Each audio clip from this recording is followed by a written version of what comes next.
nosso processo de análise fundamentalista. Novamente, né, lembrando vocês que essa análise, como na aula passada, na análise de balanço, eu deixei claro para vocês que a análise de balanço é uma das facetas da análise da empresa, né?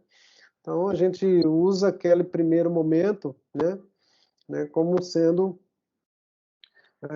análise de liquidez, estrutura e rentabilidade. Foi o que fizemos na aula passada. E hoje nós vamos fazer uma outra parte da programação do curso, que é a análise de mercado, né?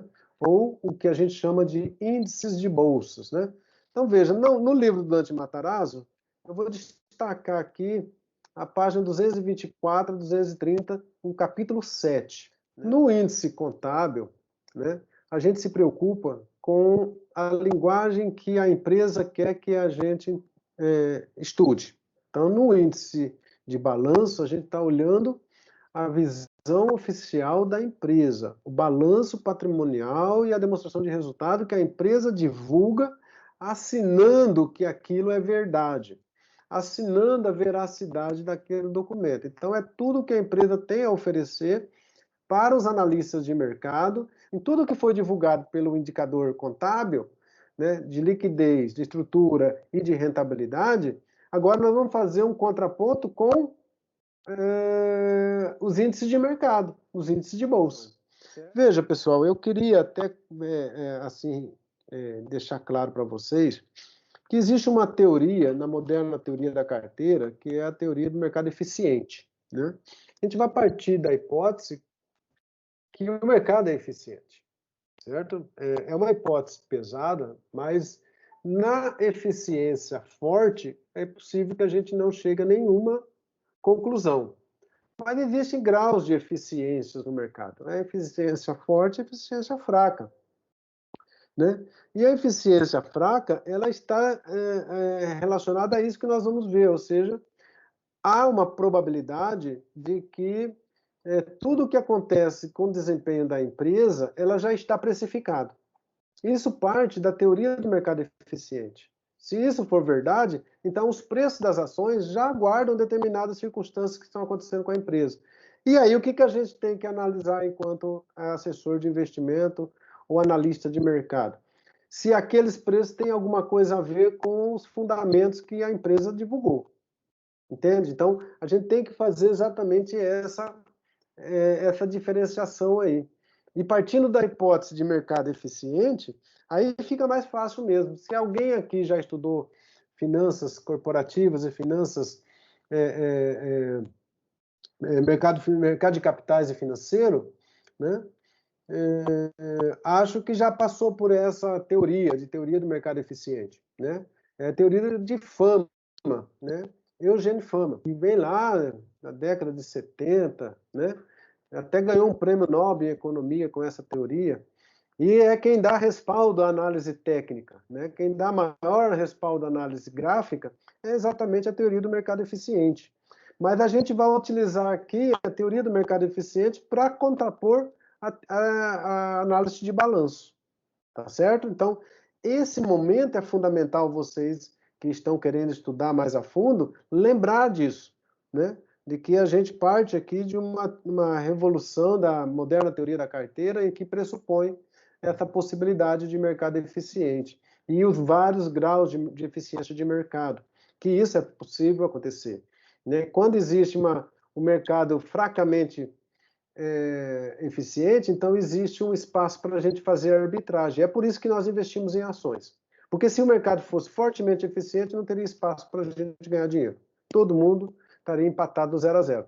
Mas como existe espaço, ou a eficiência ela é fraca, então existe um espaço para a gente criar aqui uma rentabilidade com compra e venda de ações.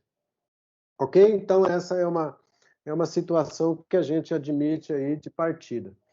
Bom, como é que a gente vai concentrar nisso? Então, a gente vai colocar aqui diversos indicadores. O valor patrimonial da ação, né? O lucro por ação são os dois primeiros indicadores que a gente chama de insumo para análise de bolsa, certo? O valor patrimonial da ação e o lucro por ação. Depois nós temos aí a disposição do investidor, que também pode ser definido como alavancagem, que é o que a gente chama de PVPA, né? Depois nós temos PL, né, o prazo de retorno do capital, né? Aí nós temos o Price Sale Ratio, ou seja, PSR, rentabilidade da ação, né?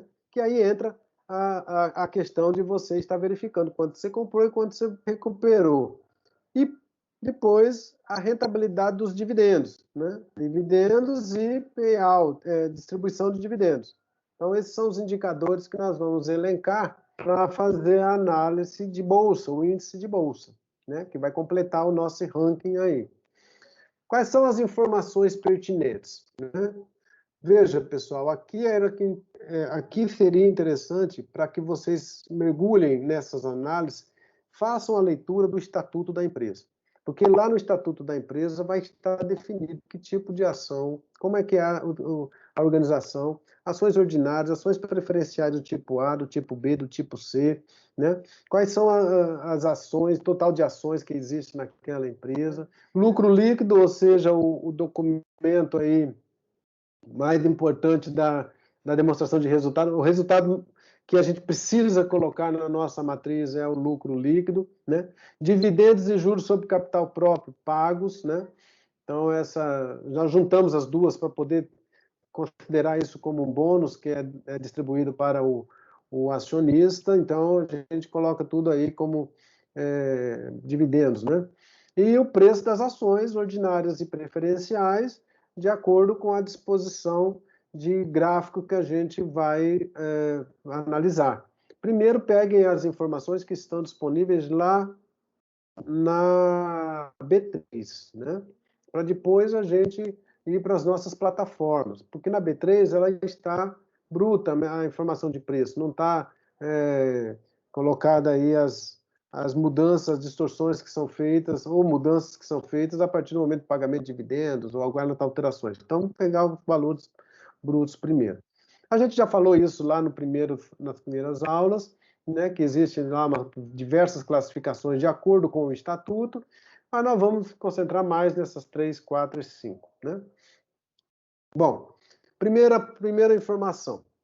Vamos pegar aquele balanço que eu mandei para vocês semana passada, que era da Uzi Minas, e vamos fazer em função do balanço da Uzi Minas.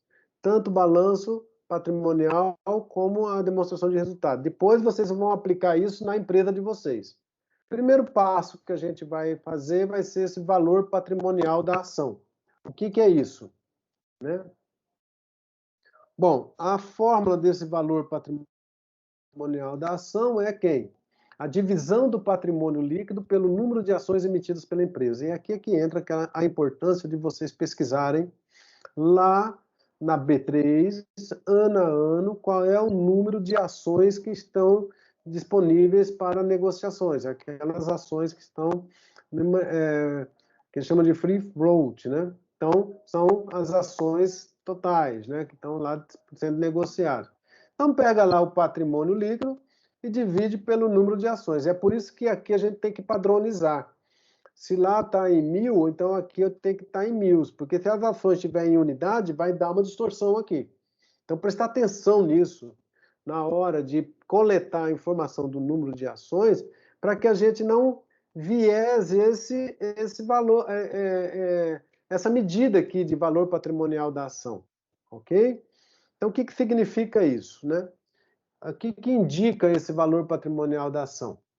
Quanto vale cada ação em termos de patrimônio líquido? Mostra a representatividade real de uma ação de mercado. Bom, a gente não vai fazer aqui no nosso curso valuation no limite, como eu já disse para vocês em outros momentos. Por quê? Porque valuation ele precisa de muito mais informação. Mas antes de chegarmos no valuation, o valor teórico da empresa é o VPA. A gente vai chamar de valor teórico ou o valor benchmark, ou seja, aquele valor padronizado, valor de referência. Então, quanto vale cada ação em preço de custo, digamos assim? Eu quero saber se ela está barata. Lembra de uma ação, lá no capítulo 7 que eu estava falando? É bom comprar uma empresa barata. Mas o que é comprar uma empresa barata? né? Então, essa é a medida de partida, de início. Então, primeiro ponto é calcular isso aqui, né? Então, vamos lá, PL dividido pelo número de ações. Então, vocês vão pegar aí para mim, né? Teoricamente, indica quanto vale cada ação em termos de patrimônio líquido. Então, vocês vão pegar para mim aí exatamente isso, 2018, 2019, 2020, o PL, que está no balanço que eu já mandei para vocês, o padronizado, né? Vocês vão pegar esse balanço aqui, pessoal, né? O balanço aqui, ó, o valor patrimonial da ação está aqui, ó, o patrimônio líquido da ação está aqui, ó. Desculpa, o patrimônio líquido da empresa está aqui, ó. E aqui está o valor, o número de ações, ó. Veja que eu estou somando aqui as ações ordinárias com ações preferenciais, certo? Então, o número de ações está aqui, ó. Então, o que eu vou fazer? Eu vou pegar o patrimônio líquido, o PL, que está aqui, o PL, patrimônio líquido, e dividir pelo número de ações. Então, faça para mim aí 2018, 2019, 2020, para a gente checar, para ver se está todo mundo indo direitinho. Esse aqui é o insumo inicial. Vamos para o segundo indicador, que a gente chama-se lucro por ação. Ok? Lucro por ação. Deixa eu ver, aqui a gente está pedindo... LPA. Né? É a mesma ideia. Divisão do lucro líquido pela quantidade de ações emitidas pela empresa. Né? Lucro líquido dividido pelo número de ações. Então, aqui, o que está sendo indicado aqui? A atratividade de compra de uma ação ou quanto do lucro obtido corresponde a cada ação. Então, é uma leitura também inicial, né? É um indicador que a gente vai calcular para poder fazer parte de outros indicadores que nós vamos calcular. Então, seria interessante vocês terem a percepção. É lucro líquido pelo número de ações. Então, como é que a gente calcula isso? Né? Olha lá. A fórmula é lucro líquido dividido pelas ações, né? 2018, 2019, 2020, vocês vão precisar de quem? Do DRE, né? A demonstração de resultado do exercício. Então, quem é que tem aqui, ó? O lucro líquido está aqui embaixo. Então, você já, inclusive, já está até calculado naquele que eu mandei para vocês. É só uma questão de colocar aqui, ó, lucro líquido, né? Aí pega lá o número de ações que já fizemos aí atrás, né? Olha lá. Pronto, aí vocês vão ter o lucro por ação. Lucro por ação. É o que está sendo distribuído? Não. É aquilo que corresponde a cada ação, né? Que vai ser distribuído depois, nós vamos estudar depois, mas por enquanto é o que está sendo rateado do lucro para cada ação, ou a cada ação. Né? Se o acionista tiver 100, é para cada ação. Né?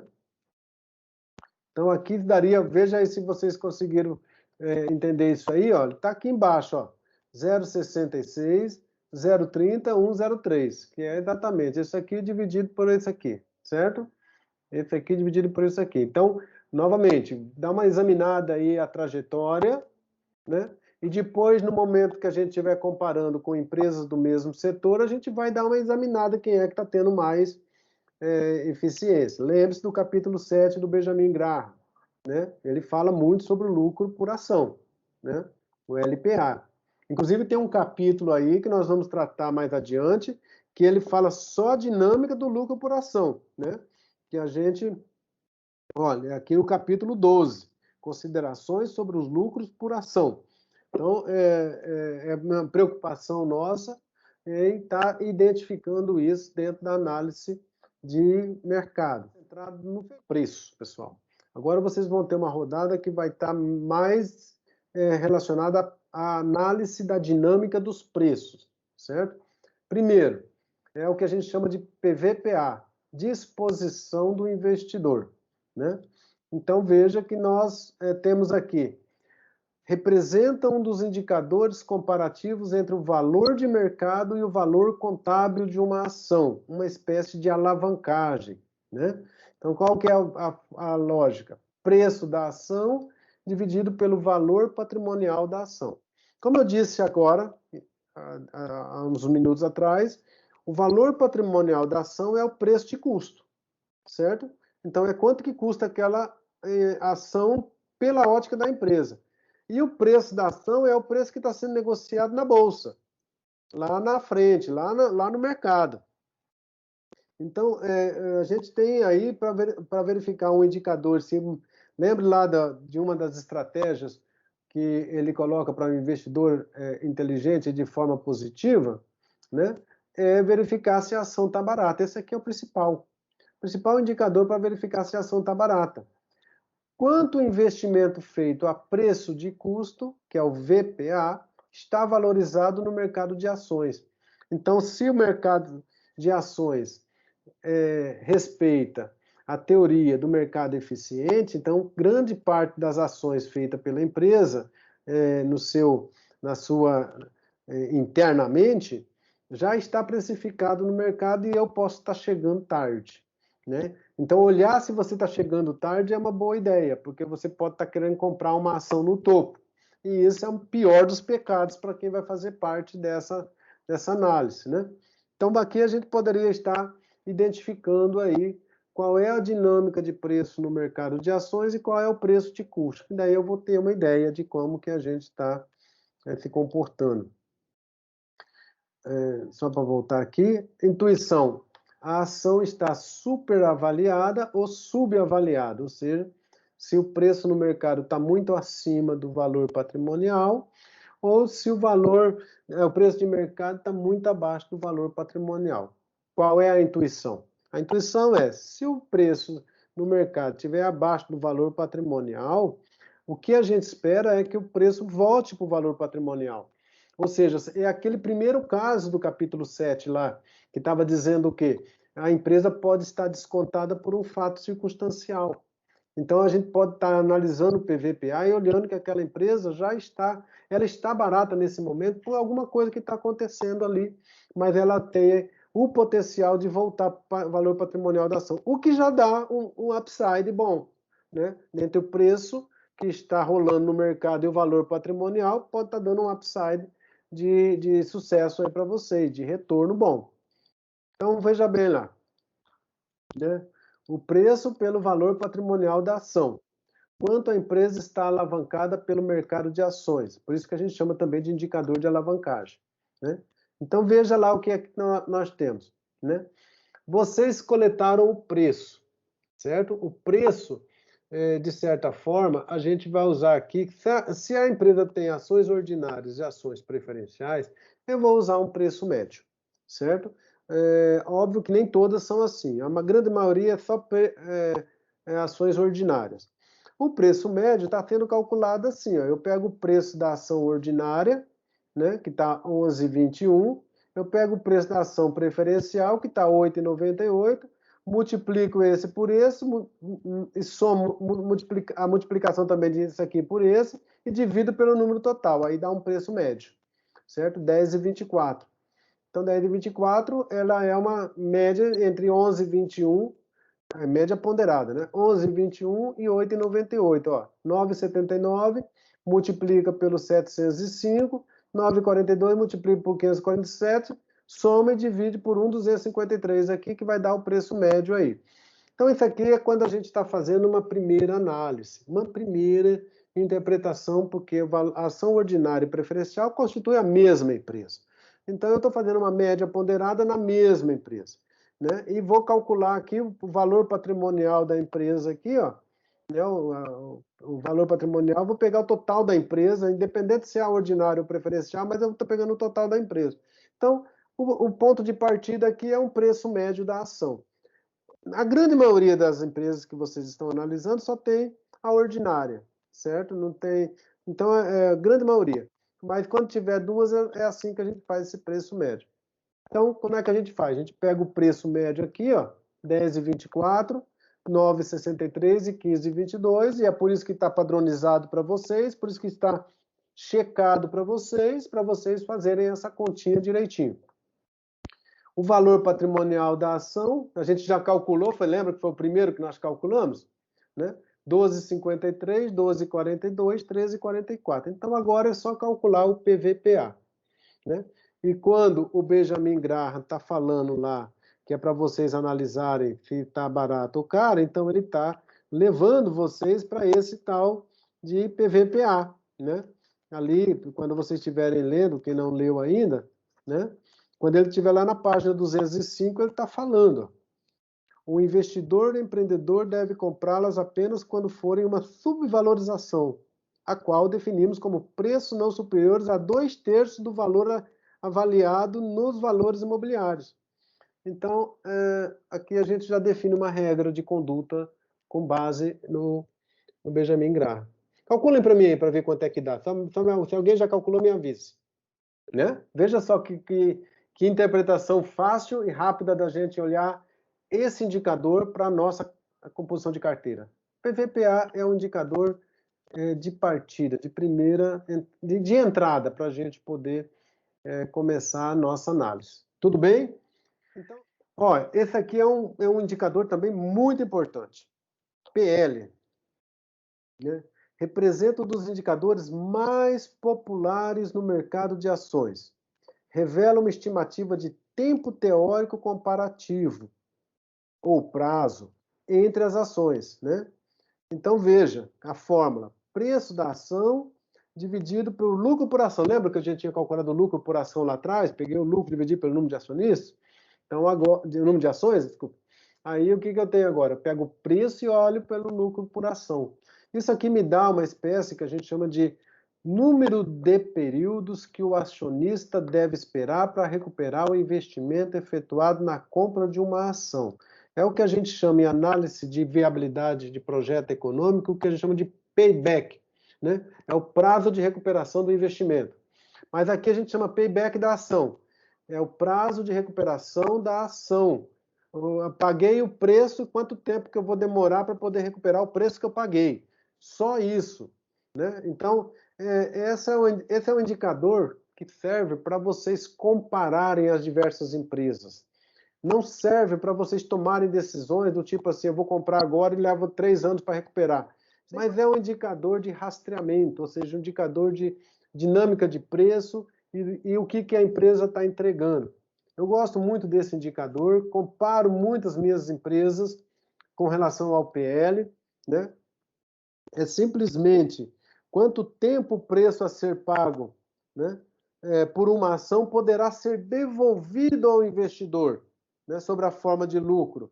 Então, veja, eu tenho lá o preço que a gente já calculou, né, tá aqui, ó, né, a gente já pegou o preço, né, depois eu pego o lucro por ação, que já está também calculado lá atrás, e agora eu verifico. Se eu tenho um lucro de 66 centavos e tenho um preço de 10,24, estou pagando 10,24, estou esperando o lucro por ação a 66 centavos, quanto tempo eu demoro para recuperar isso? Né? Então, aqui vai dar 15 períodos. Se isso aqui está anual, 15 anos para recuperar o lucro por ação. Certo? 32, olha só o que aconteceu no ano 2019. Né? E depois volta para 14. Olha aí a dinâmica. Então, veja o que está acontecendo aqui. Eu tenho duas informações importantíssimas aqui. O preço que está vigorando no mercado de ações e o lucro que a empresa está tendo por ação. Né? O lucro por ação, ou seja, o resultado da empresa, o resultado final da empresa. A empresa está entregando por acionista em 2018 66 centavos. Em 2019, 30 centavos. Em 2020, R$ 1,03. Então, ela está oscilando entre um ano e outro. Né? Então, ela passa de 15 períodos, 32 períodos e 14 períodos. Então, aqui vem a pergunta. Então, qual seria o prazo ideal aí? Novamente, recuperando lá o Benjamin Graham, né? A gente tem aí uma conta para fazer a respeito desse prazo, para ficar uma coisa importante. Cada bolsa, cada economia tem um PL distinto, né? Geral, a americana está em torno de 13 a 15, o prazo médio das empresas apresentando esse indicador. Passou de 15, passou de 17, já está muito caro. O preço está muito acima do que era para a gente comprar. Né? Ficou muito caro. Né? E ele fala ali, quer ver? No capítulo 7 mesmo, vocês podem depois procurar isso lá no capítulo 7, ele já está falando sobre o PL, né? Aqui, ó, aqui na página 187, né? Então, aqui ele está fazendo uma comparação, né? Sugerimos um teto para o preço de compra igual a 25 vezes o lucro médio dos últimos 7 anos. Então, ele faz uma continha lá, pega 25 vezes lucro médio, divide por 7. Aí ele acha um PL benchmark, né? O que vai dar em torno de 13 a 15. Aí o que a gente faz? A gente olha no Brasil, olha o histórico das empresas e verifica qual é a média. Eu já fiz isso em alguns momentos, a gente chega aí entre 12 e 15, né? O nosso PL. Mas é um indicador que a gente vai utilizar para comparar empresas, e não um indicador para só necessariamente comprar essa empresa, mas é um indicador a mais que a gente vai utilizar para poder analisar por esse critério de empresa barata ou empresa cara, ok? Representa a avaliação baseada na receita líquida, vendas e não lucro, comparando o valor de mercado da ação pela capacidade de venda da empresa. Então, qual é a fórmula? Preço da ação dividido pelo vendas dividido pelo número de ações. Então, você vai pegar as vendas e dividir pelo número de ações, né? É engraçado esse indicador, porque ele indica o quanto a empresa está vendendo por cada ação lançada no mercado. Lembre-se que o PL é preço dividido pelo lucro por ação. Aqui é preço dividido por vendas por ação, né? E aqui tem uma coisa bem interessante, porque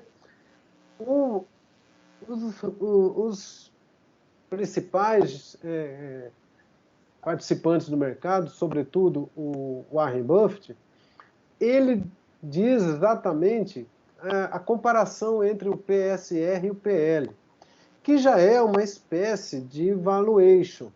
Por quê? O que é o valuation? É você comparar as taxas de crescimento que estão relacionadas àquele ativo. E aqui eu tenho uma taxa de crescimento de venda por ação e uma taxa de crescimento de lucro por ação. A rigor, isso deveria caminhar junto se a empresa ela é equilibrada no processo de gestão. A venda e o lucro. Se isso muda ao longo do tempo, é porque alguma coisa está em descompasso. Ou o lucro diminuiu demais em relação à venda, ou a venda caiu demais em relação ao lucro, que reduziu o lucro também, né? Então, esse indicador aqui também traz umas informações importantes, porque quando você tiver um PSR inferior a 1, o que a gente tem? O mercado subavaliando a ação. É o que o Warren Buffett chama de pechincha, né? O mercado está em pechincha. Agora, veja só como esse indicador é ambíguo. Se eu olhar pelo lado do investidor, eu vou querer que o PSR seja inferior a 1. Por quê? Porque ele tem um potencial de venda que ainda não foi descoberto. Então, o preço da ação não respondeu ao potencial de venda, ou seja, eu comprei um equipamento, eu estou produzindo e minha venda vai triplicar. Só que o mercado ainda não percebeu, então o PSR está baixo. Agora, se eu estou do lado do gestor e eu quero mostrar que eu sou competente, e uma empresa é competente quando ela vende muito, né? Quando ela vender bastante em relação ao número de ações, então ela está crescendo em relação ao número de ações, né? E se isso é verdade e o mercado percebeu, o mercado precificou. Então, quanto maior o preço por ação em relação melhor para avalizar o que o gestor da empresa, o CEO da empresa está fazendo. Pela ótica da empresa, quanto maior o PSR, melhor. Pela ótica do investidor, quanto menor, melhor, né? Então eu tenho duas opiniões aí. Quando vocês pesquisam isso aí, às vezes o cara não entende direito o que está avaliando do PSR. Mas o bacana mesmo é quando você compara o PSR com o PL. Porque aí dá uma ideia de possibilidades de vocês conseguirem retornos extraordinários. O que a gente chama, quando as coisas não estão andando no mesmo compasso, você tem uma anomalia de lucro. E isso a gente poderia identificar comparando o PSR com o PL. Para o investidor que está comprando a ação, quanto mais barato o PSR, melhor. Para o CEO que está falando que ele é bom e a empresa está vendendo bem e o preço já está lá no mercado de ações muito alto, então ele está falando, a minha empresa é competente. Então, tomar cuidado para vocês quando estiverem pesquisando sobre PSR, porque ele tem as duas vertentes de análise aí. E isso pode confundir um pouco aí. Então, quando eu estiver fazendo o cálculo, pessoal, vai ser assim, ó, preço pelo valor, pela venda líquida dividido por ação, né? Então, lembre-se, venda líquida dividido por ação indica quanto a empresa está vendendo por cada ação lançada no mercado. O PSR indica a capitalização da empresa no mercado. Então, o que você vai fazer? Vai pegar o preço da ação e vai calcular a venda por ação. Então, você pega lá a venda líquida, divide pelo número de acionistas. Aí você vai ter o venda por ação. Então, você tem 10,24, 9,63 e 15,22. O preço está lá, certo? Novamente, reforçando. Tomar cuidado na hora de coletar preço, porque preço faz a diferença nos nossos indicadores. Então, tem que prestar atenção na hora de coletar preço. Preço de fechamento. Eu encontrei muito preço descompasso aí com o que estava lá na B3. Então, tem que olhar bem direitinho o preço que estava vigorando na época para que você possa fazer esse cálculo e fazer esse cálculo igual para todas as empresas. Então, você coloca todo mundo na mesma régua. Aí fica fácil de comparar. Você pega um preço já modificado, um preço deflacionado, um preço em dólar, um preço do dia tal, um preço de hoje, já complica tudo. Então, estou colocando todo mundo na mesma data. Então, veja que eu vou pegar lá o venda por ação, então vou pegar as vendas líquidas ali, ó, esse daqui, e dividir pelo número de acionistas, né? Então, vai estar lá, ó, venda por ação, 10,96. O que você faz? Divide um pelo outro, preço dividido por tal, vai dar, olha lá, 0,93, 0,81 e 1,19. O que está sendo dito aqui? Em 2018, a empresa estava barata. Em 2019, a empresa estava barata. Em 2020, a empresa já começou a recuperar. Então, ele meio que proporcionaliza aí as coisas que nós estamos vendo, né? Então, aqui já é mais um choque que eu estou dando nesse indicador, nesses indicadores de mercado, para tirar essa informação. Eu posso calcular isso de outra forma, pessoal. Posso calcular assim, ó, né? Se eu pegar o preço e multiplicar pelo número de ações que vocês coletaram, né, e dividir isso pela receita líquida, né, que é as vendas, você também tem uma outra forma de calcular isso. Então, se você pegar ali, ó, preço por ação, 15,22 em 2020 vezes 1.253.078.000 ações, certo? Então, eu vou pegar, aí você tem, na realidade, o valor da empresa de mercado, o valor de mercado da empresa, né? Pega lá o número de acionistas, o número de ações, multiplica pelo preço que está vigorando no mercado, você tem o valor da empresa em termos de mercado. Divide isso pela receita líquida, que é o faturamento lá bruto que a gente acabou de ver ali no DRE. Então, você vai ter o quê? Né? Os 19 em cima, dividido por 16, que dá 1,19. Né? Então, é a mesma forma de calcular, mas com uma percepção um pouquinho diferente.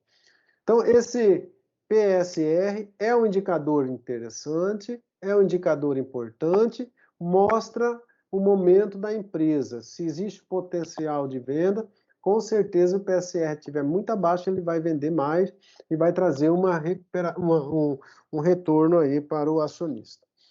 Rentabilidade da ação. O que a gente tem aqui? Ó? A divisão entre lucro por ação e o preço da ação. Ainda continuo dizendo aqui em termos de preços.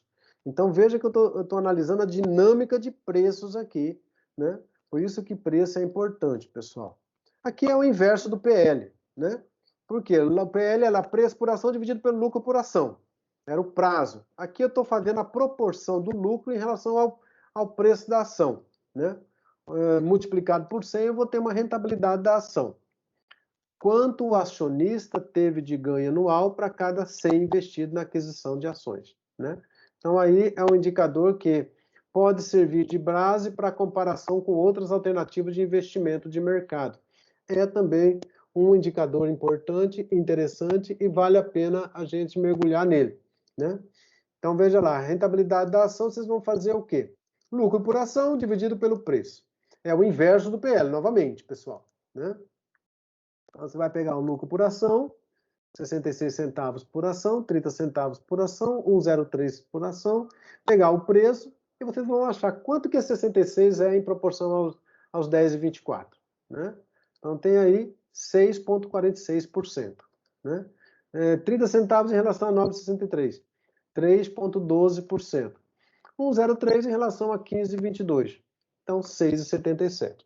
Se vocês lembrarem, isso eu levo, sei lá, 15 períodos para recuperar, depois 32 períodos para recuperar, depois volta para 14 períodos para recuperar, né, que é o PL.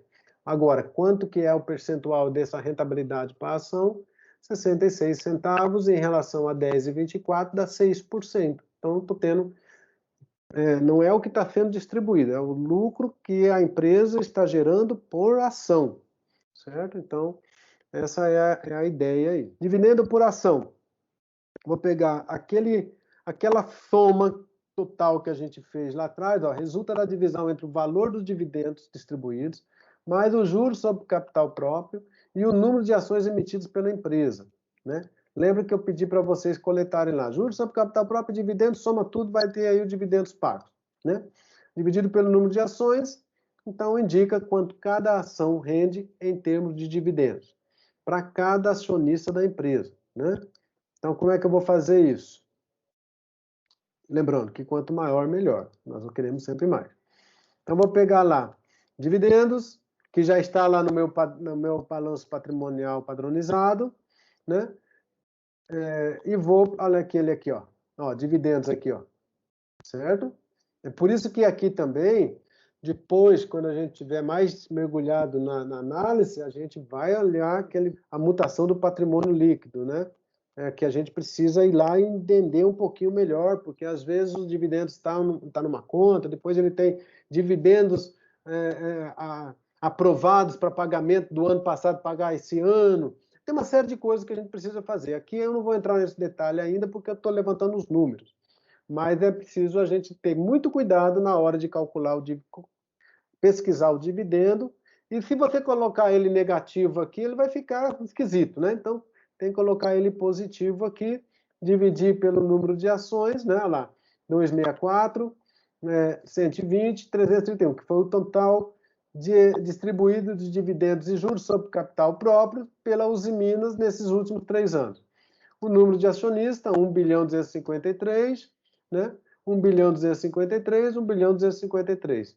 Divide isso aqui por isso aqui, eu vou ter 21 centavos, né? Por ação, olha lá, dividendo por ação, 9 centavos e 26 centavos. Observe que nós estamos aqui mensurando quanto que está sendo dividido mesmo, distribuído mesmo, né? Por ação. Então, esse é um indicador importante, porque esse já foi aprovado pela Assembleia para ser distribuído. Ele vai definir um calendário e vai distribuir esses 20 centavos aí durante o ano de preferência, né? Algumas coisas acontecem na política de dividendos. Eu vou adiar isso um pouquinho adiante para a gente discutir a política de dividendos. Está lá no capítulo 19 do Benjamin Graham, vocês depois podem até fazer uma leitura. Nós estamos aqui agora montando a nossa carteira de dividendos, além da carteira fundamentalista, para que a gente possa ter uma medida desse dividendo por ação aqui. Então, agora a segunda parte do dividendo. Muito bem, pessoal, rentabilidade do dividendo é o que eles chamam de yield, é um dos mais importantes indicadores aí divulgado pelas corretoras. Yield, né? Dividendos por ação, né? Ou seja, agora é o invertido. Nós não estávamos com preço dividido pelos dividendos, agora é o contrário. Então, eu estou agora calculando a taxa de retorno que o dividendo está dando para o meu preço, né? Eu tinha calculado lá lucro por ação pelo preço, era o retorno do dividendo, do lucro. Agora eu estou calculando o retorno do dividendo em relação ao preço da ação. Indica quanto o investidor efetivamente recebeu para cada 100 investido na aquisição de uma ação, né? Este indicador poderá servir de base para comparação com outras alternativas de investimento do mercado. Então, pessoal, esse é um indicador também que a gente quando está montando a carteira de dividendos, a gente gosta de analisar, porque ele vai somar a rentabilidade que você poderá ter na valorização da ação. Mas os dividendos, isso pode ser muito superior a qualquer rendimento no mercado. Inclusive, tem empresas que pagam dividendos por ano que é até superior à caderneta de poupança, ao CDI. Então, é a hora que a gente tem que entender o que esse yield pode trazer de informação na composição de uma carteira para o investidor inteligente. Então, veja como é que a gente calcula isso. Dividendo por ação pelo preço, né? Vezes 100. Quanto o lucro é distribuído proporcional ao preço da ação? A gente já calculou isso, né? Olha lá. Né? Dividendo por ação, preço e yield. Então, quanto é que vai dar isso aí, ó? O dividendo por ação deu 21 centavos. O preço, 10,24. Então, quanto que o yield representa? 2,06. Esse 2,06, pessoal, com toda a segurança, é líquido. É líquido para vocês. No sentido, ou seja, é o lucro que a empresa está dando só por eu ser sócio dela. Então, contabilizando isso, mais a valorização que a empresa pode estar no preço, então isso pode chegar aí a 15%, né? Então, isso que é interessante a gente analisar, né? Que esse dividendo é a parte líquida. Bom, então aqui nós temos, ó, yield de 2,06, 1 e 1,74. O que isso interessa? Parece ser baixo. Parece ser baixo. 1% é muito baixo. Por que eu vou ficar com yield? Mas veja, você ainda tem a empresa. Você tem a ação da empresa, que pode estar valorizando. Então, além da valorização da empresa, ainda você tem o yield. Certo? Bom, pessoal, e para finalizar, o payout, né? O payout eu vou também aqui antecipar para vocês. É o dividendo pago em relação ao lucro líquido, né? É uma medida padrão, né? Entretanto, ela vai ficar muito mais clara quando a gente estiver fazendo a nossa estratégia de carteira com dividendos. Aí você vai procurar saber quais são as empresas que pagam uma proporção do lucro líquido maior do que a outra empresa que paga uma proporção de lucro líquido menor. Então, isso aqui é o valor fixado pela AGO, Assembleia Geral Ordinária, e representa quanto do lucro líquido da empresa será distribuído aos acionistas com dividendos. Quanto menor, maior será a parcela do lucro líquido reinvestido na empresa. Reduz a parcela de terceiro na estrutura de capital da empresa. Então, como é que a gente calcula isso? Quanto do lucro líquido da empresa será dividido como dividendo dos acionistas? Então, vou pegar lá, né, os dividendos, dividir pelo lucro líquido, eu vou ter a proporção que está sendo pago pela Uzi Minas. Então, no primeiro ano, 31%, no segundo ano, 31%, no terceiro ano, 25%. Olhar isso aí, interpretar isso aí. Para vocês terem uma ideia, a Vivo esse ano, ela tem um payout de 108%. Está acima do valor, o dividendo que ela está pagando é acima do lucro líquido. Então, depois nós vamos estudar isso também, só para ter uma ideia, né? Então, veja que eu posso fazer essa comparação, essa análise, né? E ter aí agora mais um filtro para vocês. Tudo bem, pessoal? Acho que por hoje a gente vai já encerrar aqui, né? Eu queria trabalhar um pouquinho mais a questão, né? Essa planilha eu vou entregar para vocês, né? Eu queria trabalhar um pouquinho mais com vocês a questão do EBITDA, mas vou deixar para a próxima aula, né? Já passamos aí da hora, né? Que é o indicador operacional, o EBIT, né? Que é um indicador também que a gente precisa colocar na nossa margem de análise, né? Importantíssimo, para que vocês possam avaliar melhor aí o indicador de mercado.